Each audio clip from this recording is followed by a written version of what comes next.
Inclusive, nós vamos agora ao vivo até o Japão. Vamos conversar com o Willy Santos. É criador de conteúdo, mora em Tóquio e gentilmente aceitou o nosso convite para poder conversar com a CNN e esclarecer o que está acontecendo. Aqui no Brasil, 10h37 da manhã, para o Willy, 10h37 da noite. Obrigada pela gentileza de conversar com a gente. Bem-vindo à CNN.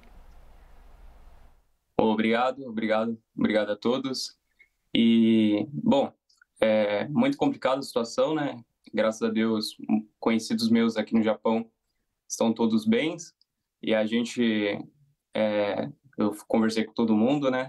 Mas por volta das 4 horas da tarde, ficou uma situação meio estranha, né? Porque primeira vez que eu sinto um terremoto aqui no Japão, eu moro aqui na área de Tóquio, e o terremoto ele foi lá para a península de Noto, se eu não me engano.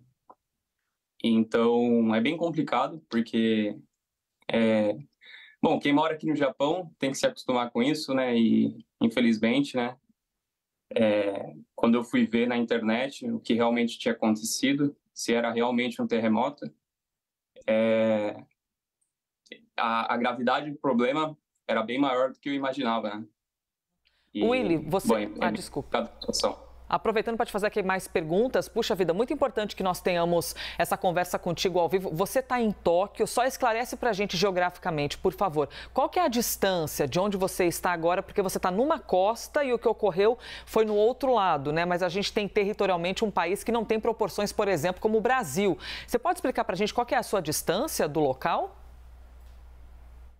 Bom, a distância aqui de Tóquio até a península, eu sei que é onde aconteceu, fica voltado para o Mar do Japão, e Tóquio é mais voltado aqui para o Oceano Pacífico, né?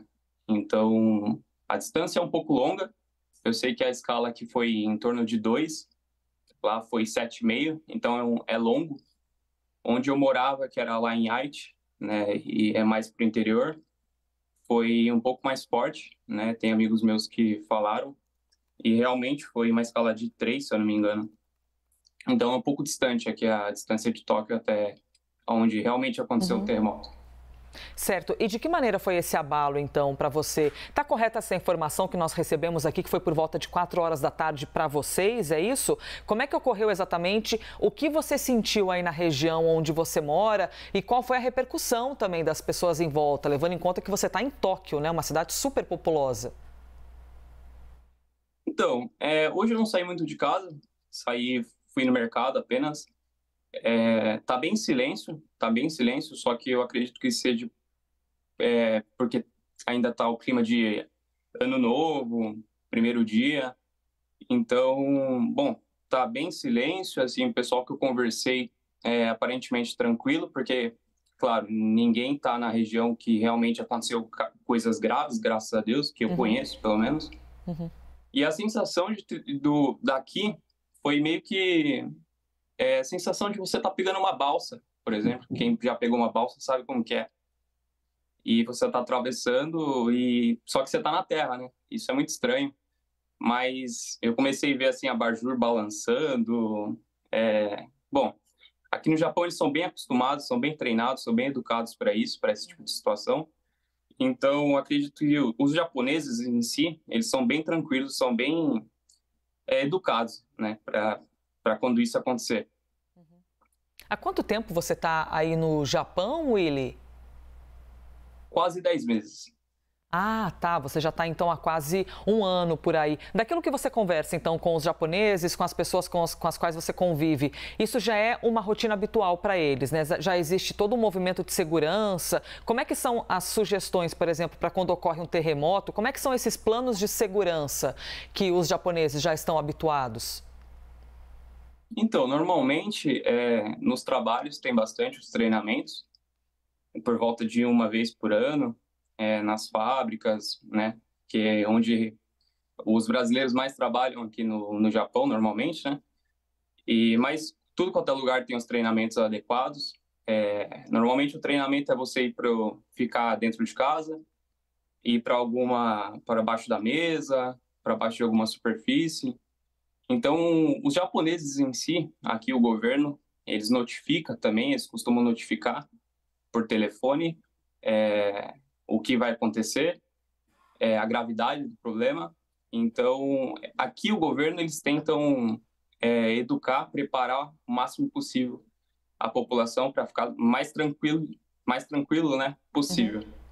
E os alertas que estão chegando, eles chegam de quanto em quanto tempo, Willy? Por exemplo, existe alerta para ondas? A gente tem aqui as informações do Serviço de Meteorologia do Japão, eles informando que existe a possibilidade de ocorrerem ondas de até 5 metros de altura. Quais são as informações que chegam aí para vocês?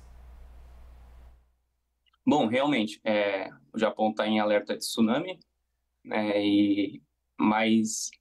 Bom, a área de tsunami é a outra, voltada mais para o mar do Japão, né? Então, aqui para a região de Tóquio não chega muita coisa, porque não é a área que tá muito em risco, né? Uhum.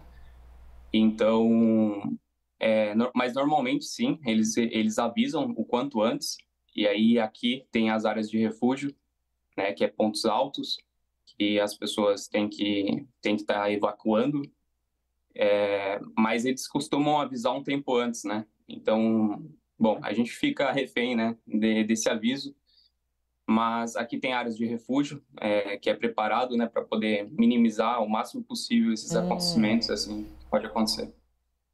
Mas Perfeito. é complicado, a situação é complicada. Claro, imagino, você deve estar com aquela sensação de insegurança danada, seus parentes também te escrevendo, mandando mensagem para saber como você está. Sim, sim. O pessoal pergunta, né? O pessoal fica preocupado. A rede social também que eu faço criação de conteúdo, né? A rede social, o pessoal pergunta como que tá. Então, é uma situação bem complicada. Mas, graças a Deus, assim, todos que eu conheço, pelo menos, né, estão bem. Coisa boa, essa é a notícia mais importante. Willy Santos, brasileiro que mora em Tóquio. Willy, muito obrigada pela gentileza de conversar com a gente aqui na CNN no Brasil, hein?